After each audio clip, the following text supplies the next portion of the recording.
Starting off in a tabletop position, place your hands on a foam roller and start into cat-cow position.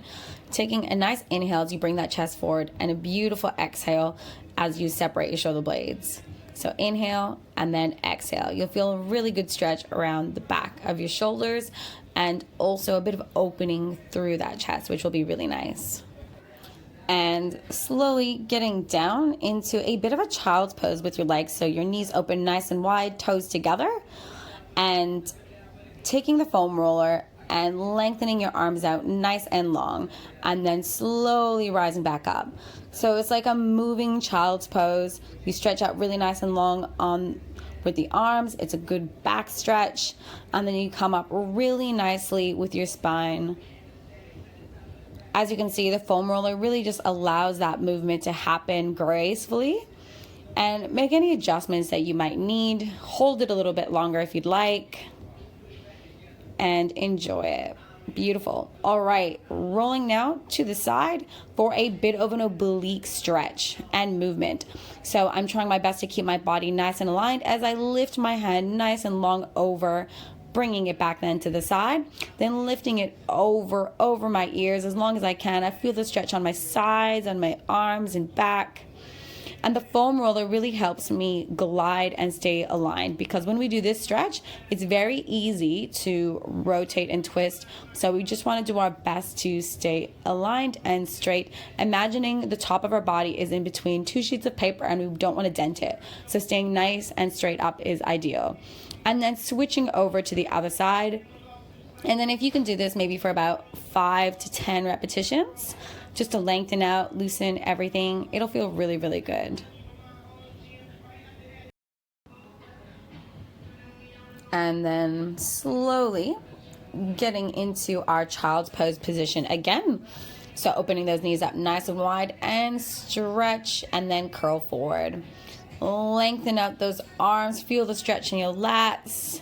Breathe, exhale, inhale. Follow through any breath pattern that works for you right now. No need to stress, but I do recommend taking a beautiful inhale as you do lengthen out. Nice and long right about here. Big breath out afterwards.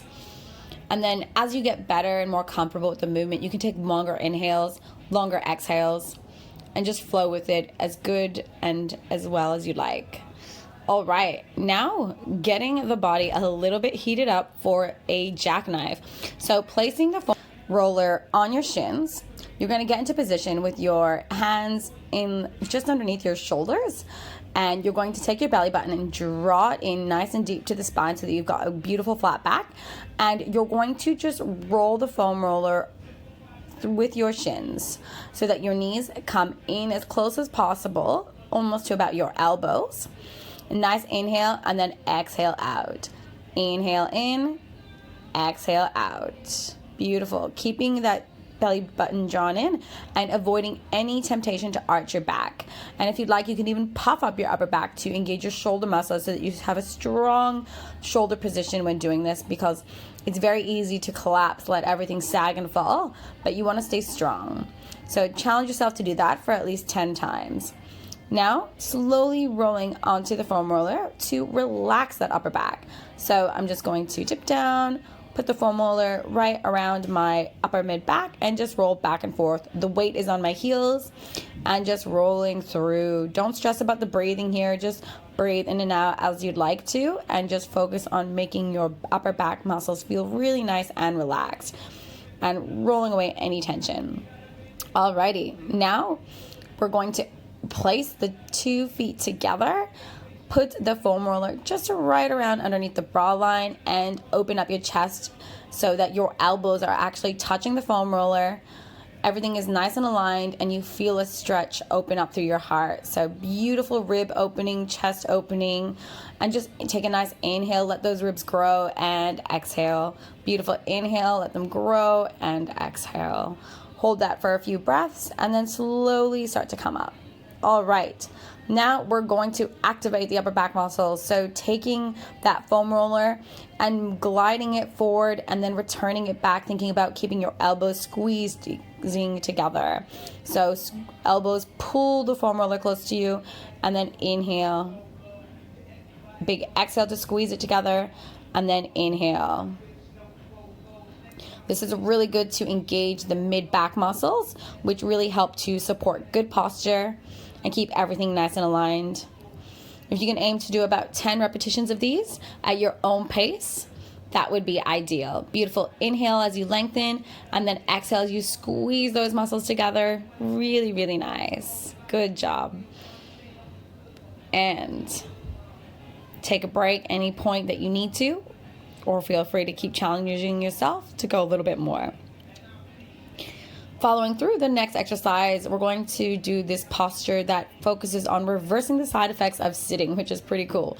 So you basically put the foam roller into your stomach, just lower part, and you lift open your chest with your elbows nice and tight back, sticking that chest out, and you feel a bit of an extension happening in your spine. So this is a extended Cobra or extended Mackenzie supported with the foam roller to help you get just that little bit of extra range, a little bit higher than normal, but it's also very nice and relaxing on the arms. Now for the real unsitting posture secret move. So you basically place the foam roller on your lower stomach, maybe right around your psoas muscle, so just a bit up from the hip crack that you might have, and you just lay here. It looks a little funny, it looks like I'm a bit sleepy or something, but it's actually putting pressure in my psoas muscle, which is really, really nice, and we can all do with that. So hold that for a little bit longer if you'd like, and then slowly bring yourself back up, rolling down any way you like. Beautiful. And now for a Cobra. Elbows nice and tight, looking up, and then coming back up into a child's pose. I sometimes do a few transitions like this, just listening to my body with what it wants to do. Nothing always has to be perfectly organized, just being in tune. Alrighty, so now back to the moving and squeezing. So placing your heels on a foam roller, you're going to do a glute bridge. This is an elevated glute bridge that's going to be really great for your lower abs and glute muscles. So as you can see, I'm doing a few motions with my hands, and I did that to really emphasize the lifting up hip motion. So I lift up as high as I can while squeezing my glutes. Challenging yourself for 10 repetitions of these is ideal, and making sure that you put a lot of the weight and pressure through your heels. So draw your belly button in, scoop those hips up, and press with your heels to get a beautiful booty squeeze happening. And exhale as you lift, inhale as you drop down. Exhale as you lift, inhale as you drop down. Try to stabilize your core, keep everything nice and engaged. Chin is tucked in. Be mindful of all the little details. I know it's hard, there's a lot to think about, but you will get through it. Alrighty. Now give yourself a little bit of a hug. That was really, really, really, really good. And just relax and take a moment for yourself.